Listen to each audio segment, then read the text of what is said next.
अग्रवाल साहब, ये जो आज कार्यक्रम आयोजन किया गया वैश्य समाज द्वारा, इसका मुख्य उद्देश्य क्या था? पांडे जी, जैसा कि अभी अभी आपने बताया, आज 31 अक्टूबर है और 31 अक्टूबर का जो महत्व वो एकता दिवस के रूप में कहते हैं। सरदार वल्लभ भाई पटेल जो यूनिटी ऑफ स्टैच्यू जिसको हम देखते हैं गुजरात के अंदर बना हुआ है, लोग जाते हैं और उसको एकता दिवस के रूप में मनाते हैं और देखते हैं। ये पहचान है और ये पहचान हमारे देश से, हमारे देश के नरेंद्र मोदी प्रधानमंत्री ने हमें दी है, जैसा कि योग दिवस दिया था। तो आज का दिन हमने इसलिए खास चुना है क्यों अग्रसेन जयंती पर हम एक कार्यक्रम करते थे, अग्रसेन की रथ यात्रा, वो हम इस बार नहीं कर पाए थे। उसको नहीं कर पाए तो एक तो हमारे दिमाग में वो बात थी कि कोरोना की वजह से हम अग्रसेन जयंती नहीं बना पा रहे हैं। दूसरी बात, दिवाली आ गई है।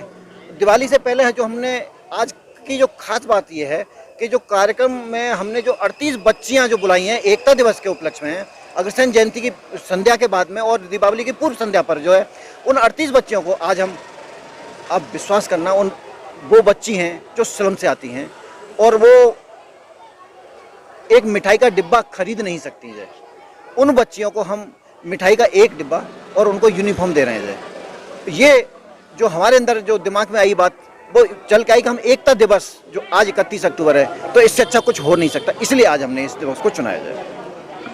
ये केवल एकता दिवस ही मनाया गया है, इसके साथ और भी कोई कार्यक्रम है? और मैंने ये सुना है कि आप यहाँ नोएडा से विधानसभा के प्रत्याशी के रूप में आप लगे हुए हैं और वैश्य समाज भी आपको पसंद कर रहा है, कि इसमें कितनी सत्यता है? नीरज जी, ये बात सही है कि हमारे सिर पे बिल्कुल 2022 के चुनाव रखे हुए हैं और फरवरी में हम चुनाव का मतलब अपने वोट डालने जाएंगे, वोट को कास्ट करेंगे। और ये जो ख्याल है मेरे मन में इसलिए आया क्योंकि अभी हमारे पास में जो मौजूदा विधायक हैं, श्रीमान पंकज जी हैं।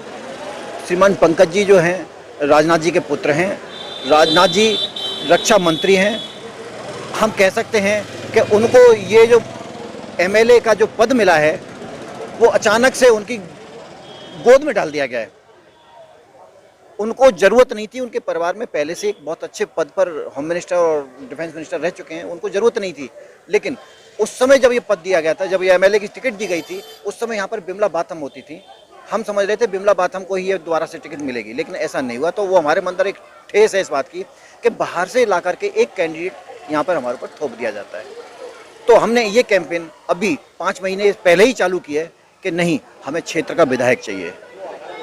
सर, आप बचपन से राष्ट्रीय स्वयं आरएसएस में जुड़े हुए हैं, आप स्वयं सेवक हैं, भाजपा के समर्थक हैं और भाजपा से पंकज जी यहाँ विधायक थे। फिर ऐसी क्या ज़रूरत आन पड़ी कि जो आप स्वयं प्रत्याशी बनना चाहते हैं, खुद टिकट लेके और सुधार करना चाह रहे हैं, ऐसा क्या हुआ?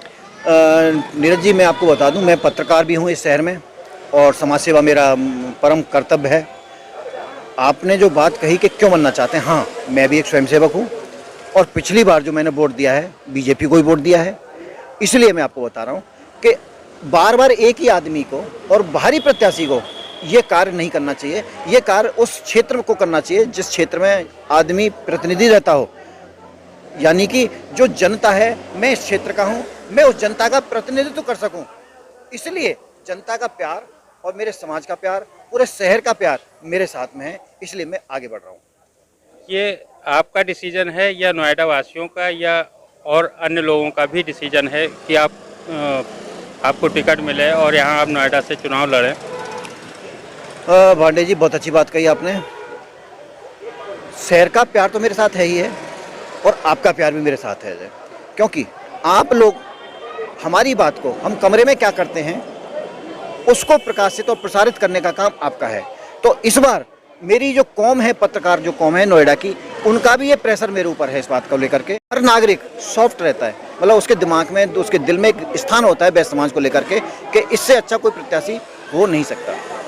सर, अगर आपको टिकट मिलता है और आप इलेक्शन लड़ेंगे, आप जीत जाएंगे, क्योंकि नोएडा के लिए जब आप पत्रकार थे तब भी आपने काफ़ी आवाज़ उठाई, चाहे वो शासन था या प्रशासन में, आप लगातार आवाज़ उठाते रहे।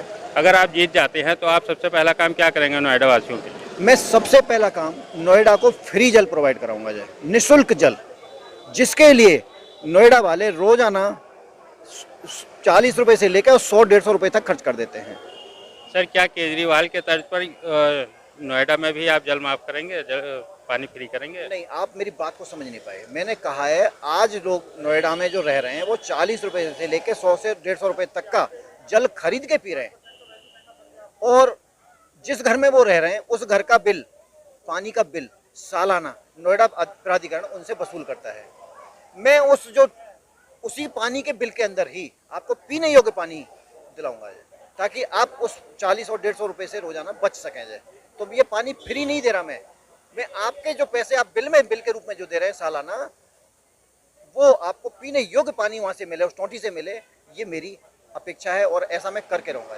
क्योंकि इस शहर को, नोएडा को, उन माफियाओं से मुक्त कराना चाहता हूँ जो जल के नाम पर करोड़ों अरबों रुपए महीने की वसूली कर रहे हैं और प्राधिकरण के साथ मिल करके इस खेल को खेल रहे हैं।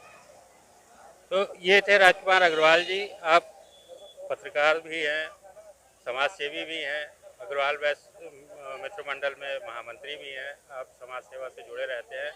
आप इस बार नोएडा विधानसभा के लिए नोएडा प्रत्याशी के रूप में जुटे हुए हैं। अगर इनको टिकट मिलता है तो ये इलेक्शन भी लड़ेंगे और सबसे पहला इनका काम होगा कि पीने योग्य जल लोगों को प्रोवाइड करवाएंगे। HM TV लाइव के लिए मैं नीरज